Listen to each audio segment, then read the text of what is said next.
The United States Justice Department is launching a Jeffrey Epstein probe. On orders from Donald Trump, the U.S. president directed Attorney General Pam Bondi to investigate Epstein's ties to a number of high-profile figures, including Bill Clinton. It comes after Trump lashed out at Democrats on Truth Social over Epstein emails released this week that mention his name. CBC's Katie Nicholson joins us now from Washington. So, Katie, what more can you tell us about this investigation? Well, U.S. President Donald Trump essentially made a request today on social media, and the Attorney General just responded, all of it playing out as it often does with this administration on social media. So earlier today, the president posted around his frustration of what he calls the Epstein hoax. He blamed Democrats for using Epstein as a way to deflect from the now over government shutdown. And so he directed his Attorney General to investigate some prolific Democrats. Here's a little of that post. Pam Bondi and the Department of Justice, together with our great patriots at the FBI, to investigate Jeffrey Epstein's involvement and relationship with Bill Clinton, Larry Summers, Reid Hoffman, J.P. Morgan Chase, and many other people and institutions to determine what was going on with them and him.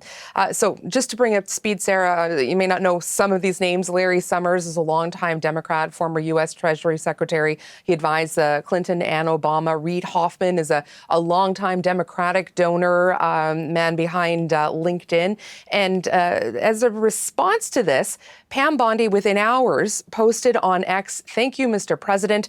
The Southern District of New York U.S. Attorney Jay Clayton, he's one of the most capable and trusted prosecutors in the country. I've asked him to take the lead. As with all matters, the department will pursue this with urgency and integrity to deliver answers to the American people. If you were wondering why that name Jay Clayton may sound a little familiar, he was, before he was officially installed in this role in August in Manhattan, he was the Securities and Exchange Commissioner in the very first Trump administration, and he is considered to be a close Trump ally. Okay, Katie, so the fact that he is investigating, that there's been this call for an investigation by Trump, what's the reaction to that?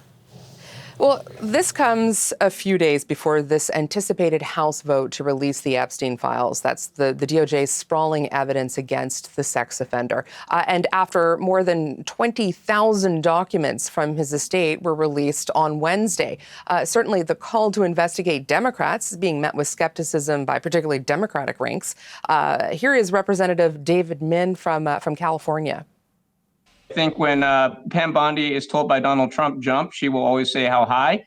So that's very clearly not surprising. What would be surprising if this investigation was actually viewed legitimately as nonpartisan and it went beyond just the handful of Democratic figures that Donald Trump called to be investigated.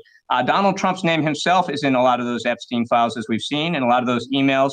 The question is, will Donald Trump be investigated as part of this? Or is there going to be one set of rules for Donald Trump's friends and supporters and another set for his critics?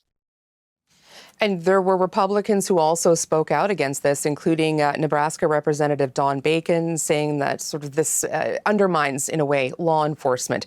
Now, there is some legal analysis out there, Sarah, when we think about the timing of this happening before the House vote.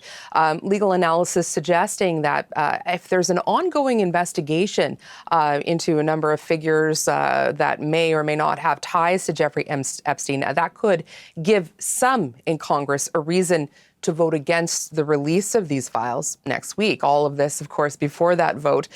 We don't yet know what day it is. Could come as early as Tuesday.